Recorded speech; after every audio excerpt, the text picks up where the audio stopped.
Boker Tov les Koulam, Boker Tov, on revient donc le mardi et c'est parti pour une nouvelle étude du livre de Pirkei Avot et on revient et cette fois aujourd'hui nous ouvrons le troisième chapitre de Masechet Avot. Et oui, on avance, Baruch Hashem, doucement mais sûrement. Et donc nous arrivons au troisième chapitre de Masechet Avot. Alors quelle est la grande différence entre le chapitre 3 et les deux premiers que nous avons étudiés? Eh bien, c'est que dans les deux premiers chapitres que nous avons étudiés, il y a une importance à qui parle et quand il parle. C'est-à-dire que l'enseignement des Chachamim dans les deux premiers chapitres est plus ou moins suivant un fil conducteur chronologique. Alors que dans le troisième chapitre, c'est des vrais Chokhmah qui sont vrais à n'importe quand, à n'importe quel moment. Et donc, il n'y a plus à ce moment-là de retsef, de continuité historique. On peut avoir une Mishnah qui va être donnée par un Chacham récent et ensuite passer à quelqu'un qui est plus ancien et revenir et ainsi de suite. C'est-à-dire, donc, commençons. Eh bien, c'est une Mishnah, la première Mishnah du troisième chapitre de Masechet Avot. C'est une Mishnah qu'on connaît, j'allais dire malheureusement, car on la connaît dans certaines circonstances qui sont assez compliquées. Puisque lorsque on va arriver à un enterrement, eh bien, c'est la Mishnah que nous allons entendre de la part de celui qui s'occupe d'enterrer nos proches. À savoir, Akavia ben Me'alalel Omer, Istakel bishlosha devarim, vehi ataba lide avera. Da me'ain bata ulean ata olech, ולפני מי אתה עתיד ליתן דין וחשבון. מאין באת מטיפה זכוכה, ולאן אתה הולך למקום עפר רימה ותולעה, ולפני מי אתה עתיד ליתן דין וחשבון, לפני מלך מלכי המלכים, הקדוש ברוך הוא. Donc c'est une Mishnah qu'on entend, qu'on a déjà entendue, mais à chaque fois qu'on l'entend, on n'est pas vraiment concentré sur la Mishnah, et oui, évidemment, puisqu'on est concentré sur nos sentiments et sur le moment où on doit dire au revoir à nos proches. Mais que veut dire cette Mishnah? Qu'est-ce qu'il veut nous apprendre à Akavia ben Me'alalel? Istakel bishlosha devarim. Mazé istakel. Yesh lirot, veyesh istakel. C'est pas la même chose. Lirot, c'est une vision, on va dire, shitrit, c'est-à-dire une vision extérieure des choses. Leistakel, ça vient du mot sechel. Leistakel, sechel, bekitzor. Leistakel, ça veut dire que c'est une dimension d'intégration, de compréhension, de discernement profond. Donc, istakel beshlosha devarim, ve'i ataba l'idée à avera. C'est quoi? Ve'i ataba l'idée à avera. Pourquoi tu me dis pas istakel beshlosha devarim, ve'i ata over avera? Pourquoi est-ce qu'on me dit regarde ces trois choses, comprends-les, et comme ça tu n'arriveras pas proche de ce qui va t'amener à la avera. Les idées à avera, des mains qui vont te faire fauter. Eh bien, parce que le but de la Mishnah, c'est de mettre des siyagim. Et donc, on va pas seulement te dire quoi ne pas faire pour ne pas fauter, mais on va également te dire quoi ne pas faire pour ne pas arriver à la situation où tu vas fauter. Donc, quelles sont ces trois choses? Et lorsqu'on regarde de plus près la Mishnah, on se rendra compte qu'en fait, il y a 6 choses. Et oui, nous dit Akavia ben Me'alalel, istakel beshlosha dvarim, mais quand on fait attention, en fait, il y a 6 choses qui sont mises en avant. On nous dit Da me'ain bata, ulehan ata olech, ve'lifnei mi ata titen cheshbon. Pourquoi est-ce que je dis que ces 3 choses sont différentes des 3 suivantes? Eh bien, parce que dans les trois suivantes, on revient sur me'ain bata, mitipa zrucha, lehan ata olech, lemkom afar rima v'tolea, ve'lifnei mi ata titen cheshbon, lifnei melech malchim akadosh baruch hu. C'est-à-dire que dans les 3 deuxièmes informations, on est revenu sur la question. Pourquoi? S'il s'agissait simplement de 3 questions et 3 réponses, alors on aurait dit Da me'ain bata, ulehan ata olech, ve'lifnei mi ata atid liten din vecheshbon. Et bien on aurait dit directement mitipa zrucha, mi lemkom afar rima v'tolea, ve'lifnei akadosh baruch hu. Le fait qu'on remette en place les 3 questions dans la deuxième partie de la Mishnah montre qu'en fait les 3 premières fois, eh bien on ne parlait pas de la même chose. Il y a effectivement 3 choses que nous dit Akavia ben Me'alalel de l'istakel. Mais il nous dit de l'istakel de seulement 3 choses, mais de 2 dimensions différentes. C'est à chaque fois 3 choses, mais c'est dans 2 dimensions différentes. La première dimension, c'est Betsura Gedola. mais ahava. Les trois deuxièmes sont miyira, betsura ktana, d'une manière un petit peu plus basse. C'est-à-dire que la première dimension, les trois premières questions qui sont posées, sont en fait posées à quelqu'un qui aime Akadosh Baruch Hu et qui veut s'attacher à la grandeur pour ne pas fauter. Les trois deuxièmes, eh bien, sont là pour parler à quelqu'un qui est déjà tombé au niveau moral et qui doit avoir un électrochoc pour ne pas fauter, qui doit être rappelé à la crainte d'Akadosh Baruch Hu pour ne pas fauter. Et donc, je vais commencer par les trois dernières volontairement parce qu'elles sont plus faciles à comprendre. On nous dit, Me'ain bata, mitipas rucha. Tu viens, d'où tu viens? Pour qui tu te prends de fauter? Alors qu'en vérité, tu ne viens que d'une goutte de semence qui est srucha. Mazet tzarich liot. D'ailleurs, il y a une question qui est posée par le Rav Kook dans le Ktaviat Kocho. Il dit, mais c'est très très bizarre que cette tipa-là, que cette semence de l'homme n'a pas une bonne odeur. On nous dit mitipa srucha. Les sroa, c'est quelque chose qui sent mauvais. Comment ça se fait que la semence de l'homme, eh bien, ça ne sent pas bon? Dit le Rav Kook, a priori, ça devrait avoir une odeur absolument extraordinaire, une odeur de idunim, c'est ce qui amène la vie, c'est génial. Mais si on te parle de tipa srucha seul, c'est-à-dire une semence qui ne va pas donner la vie, zemasriach. C'est quelque chose qui est attaché à ce qu'on appelle dans le langage de la Kabbalah, achizat aklipot. C'est-à-dire que tu es tombé complètement et tu es dominé, si tu veux, par ton animalité. Et donc, on te dit, me'ain bata, miti pasrucha, al ma ta medaber.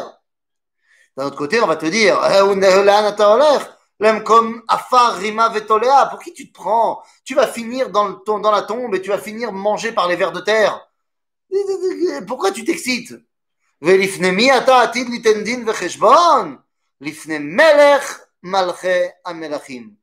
le roi des rois, il va falloir que tu passes en jugement, mon ami. Alors volontairement, je ne parle pas d'Akadosh Baruch Hu, je le garderai pour la fin de notre étude. Mais Guito, vous comprenez que la deuxième partie de la Mishnah, eh bien, nous explique les choses de manière, on va dire, très froide, très terre à terre. Calme-toi. C'est ça que Akavia Ben Me'alaler vient te dire. Calme-toi, mon ami. Tu n'as pas à t'exciter. D'abord, tu viens de très très bas et tu vas finir de toute façon très très bas et tu devras rendre des comptes devant Akadosh Baruch Hu, devant le Melech, qui peut donc te juger et t'envoyer dans le four numéro 17 au Geinom. Donc, les trois informations en deuxième partie de la Mishnah parlent à quelqu'un qui est moralement assez bas. Alors que les trois premières informations parlent à l'homme dans toute sa grandeur. Et alors qu'on pense qu'il s'agit de questionnements, eh bien en fait, ce n'est pas des questionnements. Les trois premières informations ne sont pas des questions qui n'auraient pas de réponse. On a dit, les questions à laquelle on répond, c'est dans la deuxième partie de la Mishnah. Da'me'ain bata, miti pasrucha, da'le'an ata olech, lemkom afarim avetolea. Dans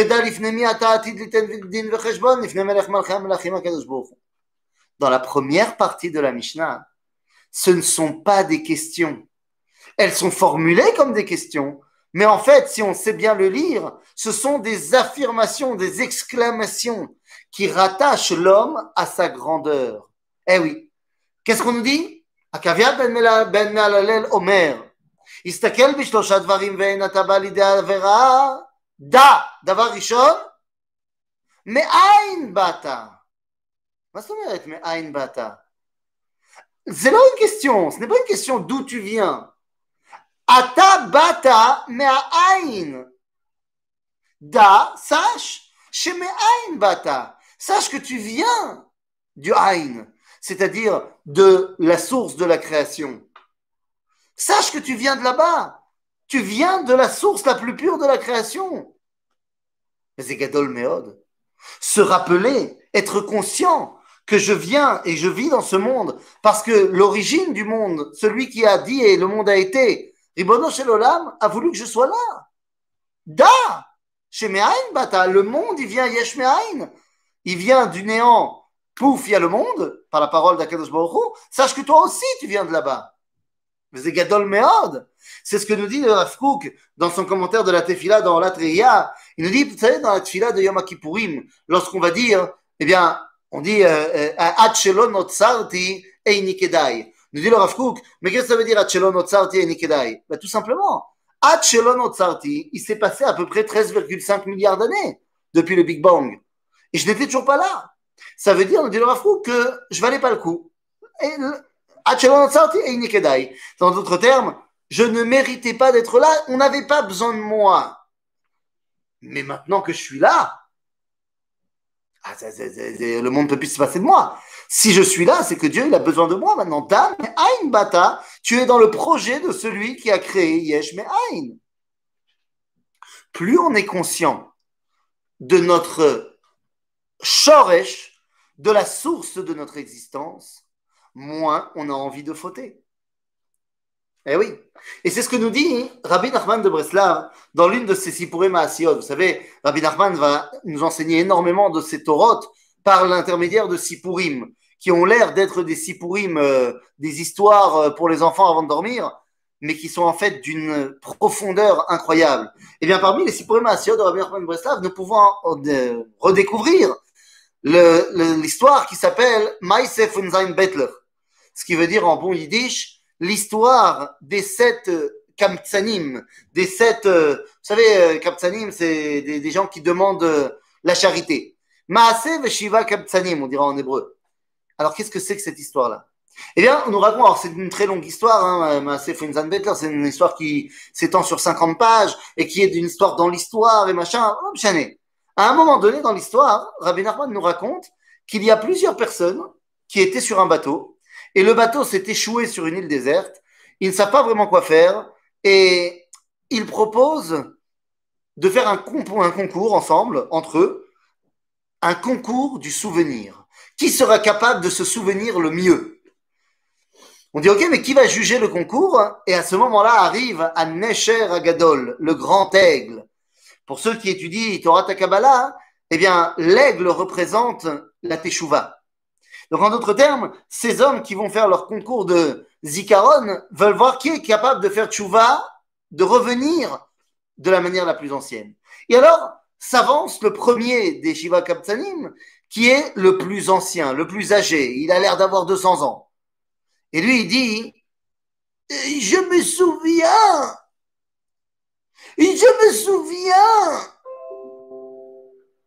lorsque on a pris le fruit de l'arbre. Et là, tous les mecs disent, bah, il se souvient lorsqu'on a pris le fruit de l'arbre. C'est incroyable. On a cueilli le fruit de l'arbre. Après arrive le deuxième. Il est vieux aussi, mais il n'est pas aussi vieux que le premier. Il dit, moi, je me souviens quand l'arbre était encore attaché, quand le fruit était encore attaché à l'arbre. Tout le monde est dans l'émerveillement. Incroyable. Il se souvient encore plus loin, puisque là, le fruit était attaché à l'arbre avant qu'on l'ait cueilli. Arrive un autre qui est un adulte dans la fleur de l'âge et dit, moi, je me souviens lorsque la bougie était allumée. Oh, tout le monde est comme un fou. Arrive le quatrième, qui est un jeune homme, un adolescent, qui dit, moi je me souviens lorsqu'on a mis le noyau, la graine dans le sol. C'est encore plus grand. Et arrive enfin le dernier qui est tout jeune, et il dit, Ani lo zocher Kloum. Moi, je me rappelle de Kloum, de rien. Et le Nesher Agadol, le grand aigle, dit, celui qui a gagné le combat des souvenirs, c'est le dernier qui a dit, Ni Zocher Kloum. C'est le meilleur souvenir, c'est le mec qui se souvient le mieux, ou Amenatzer. Qu'est-ce que ça veut dire? Eh bien, en vérité, nous dit Rabbi Nachman Breslav la chose suivante. Il y en a un qui se souvient lorsqu'on a pris le fruit de l'arbre. Ce qui veut dire, je me souviens de ma naissance. Lorsqu'on a coupé le cordon ombilical. Je me souviens de ma naissance. Zegadol. C'est-à-dire que tu te souviens du moment où tu as commencé ton travail Baolam Hazé. Il a fait. L'autre, il dit, moi, je me souviens de la grossesse. Je me souviens quand le fruit était encore sur l'arbre. La grossesse. L'autre, il dit, moi, je me souviens quand Ner et Dalouk. C'est quoi quand la bougie était allumée? Ner Dalouk al Roshon, nous dit la Gemara dans Masechet Nida, c'est à Ubar, Bemeimo, qui étudie toute la Torah, Ner Dalouk al Rosho. Donc, il est dans les shlavim de la grossesse. L'autre, il dit, moi, je me souviens lorsqu'on a mis la graine dans la terre. En d'autres termes, je me souviens du moment où il y a eu la fécondation entre mon père, de mon père et de ma mère, de la semence de mon père et de l'ovule de ma mère. Je me souviens du moment de la fécondation, de ma fécondation. Et il y en a un autre, le dernier, qui dit, moi, je me souviens quand on était encore Aïn, quand on était encore Be'olam Aïn. En d'autres termes, je me rappelle de l'origine de chaque chose. Nous dit Akavia ben Me'alalel, Da Me'ain Bata. Sache que tu viens de l'origine de la vie. Si tu te rappelles que tu viens de l'origine de la vie, cette même origine qui a créé le monde, ben t'as pas envie de fauter. Tov. Ve le'an ata olech.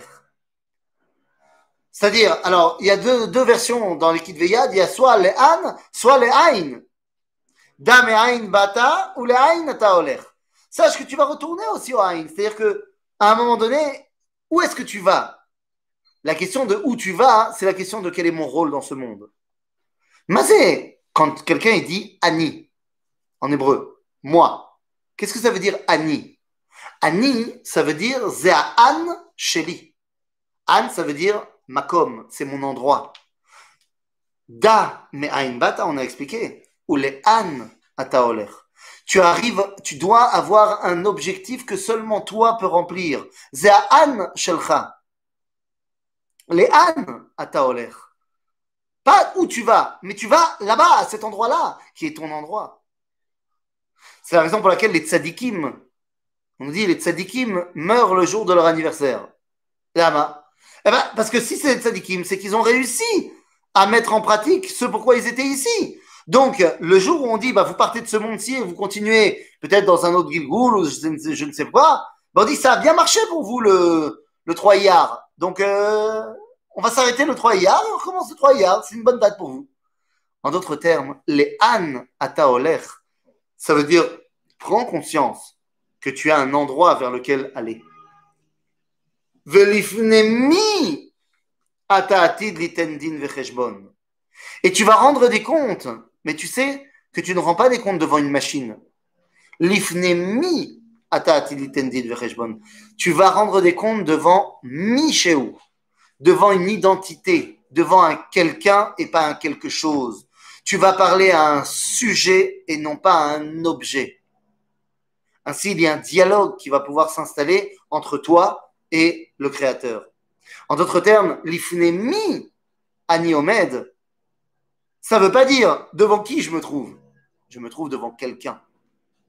Il y a une relation entre la créature et le Créateur. C'est da l'ifnemi ata omed.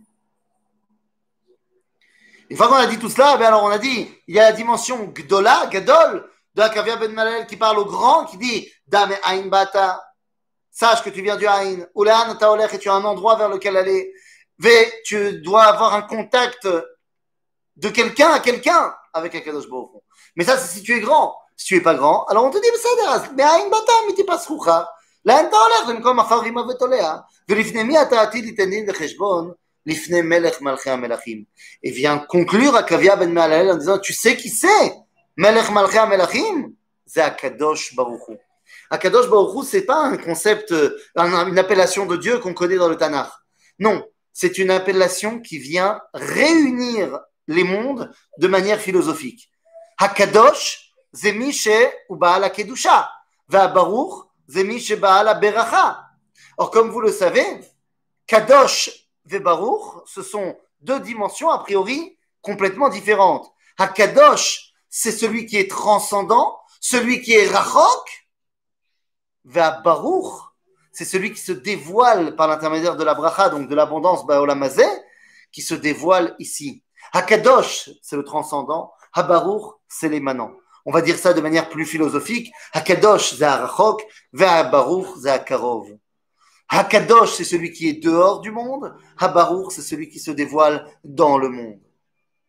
Ce sont deux appellations complètement différentes, deux concepts différents du divin. Et c'est pour ça que, d'après la tradition d'Israël, nous savons que ce ne sont pas les mêmes malachim qui disent Kadosh et qui disent Baruch. As-Séraphim disent Kadosh, Kadosh, Kadosh. Aval haOfanim, eux, ils disent Baruch, Shem Kevod Malchuto Leolam Vaed. Ou alors, Baruch, Kevod Hashem Mekomo.